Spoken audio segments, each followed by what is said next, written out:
Bonjour à tous. Tout d'abord, permettez-moi de remercier ceux qui ont fait un bon accueil à ces petites méditations matinales.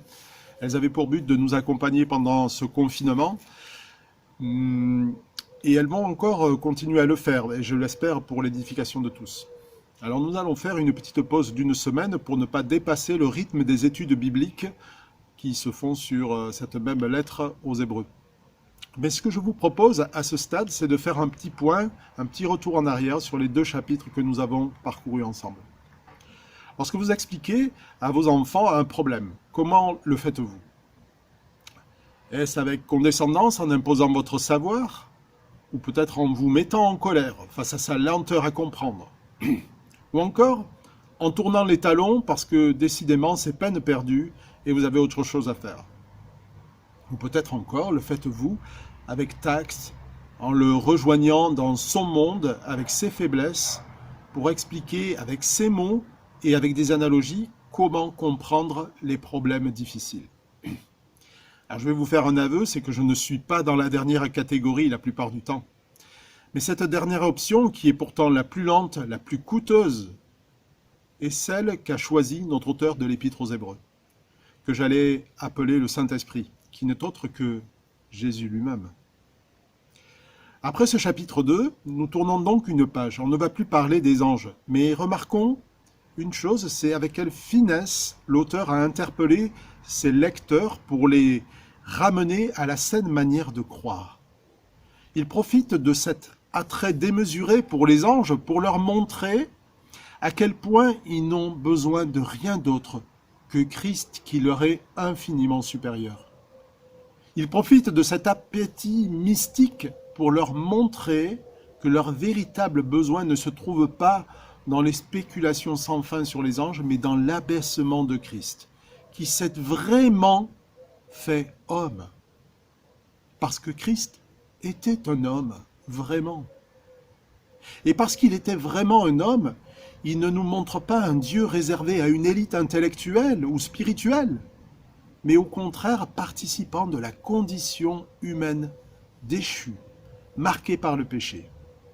Et il a fait cela jusqu'à subir les mêmes tentations, sans jamais pécher pour autant. Dieu a parlé par son Fils. Pourquoi chercher ailleurs?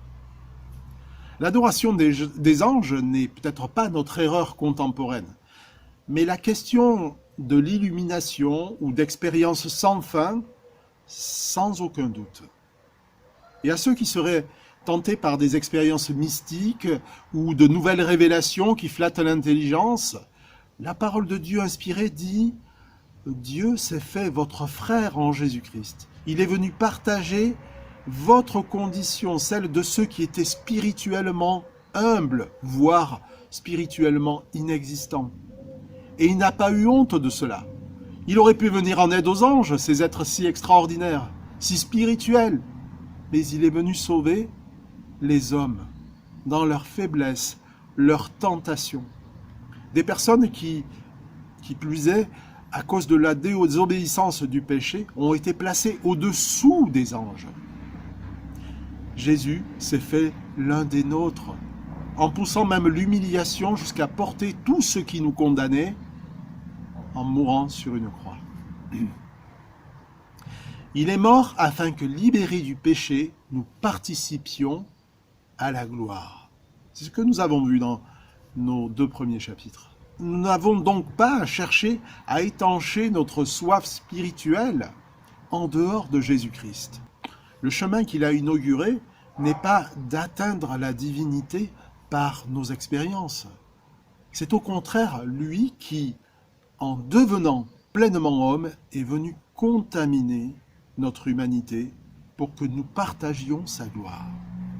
D'autres pourraient penser, au contraire, des mystiques, que la Bible est pleine de belles paroles, impossibles à vivre en pratique.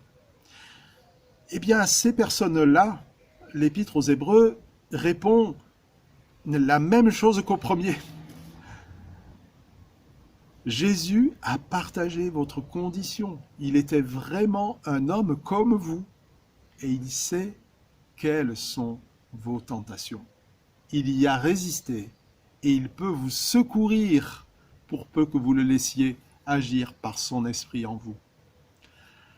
Alors cela ne se fera pas sans difficulté parce que le chemin de Christ contre le péché n'a pas été sans difficulté et sans souffrance.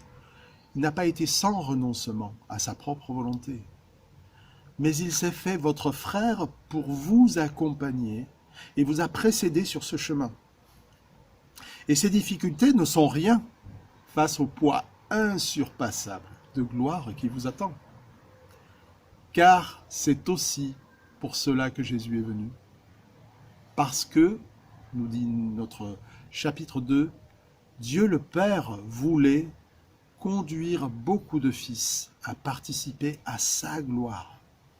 Dieu a parlé par son Fils, et Dieu nous parle encore. Mais je vous pose une question. Dans quelle catégorie vous placez-vous en général? Celle des gens très spirituels qui n'ont plus besoin d'instruction? Ou peut-être vous sentez-vous au contraire plus proche de ceux qui pensent que la Bible est théorique, allégorique, mais n'a rien à changer à votre vie?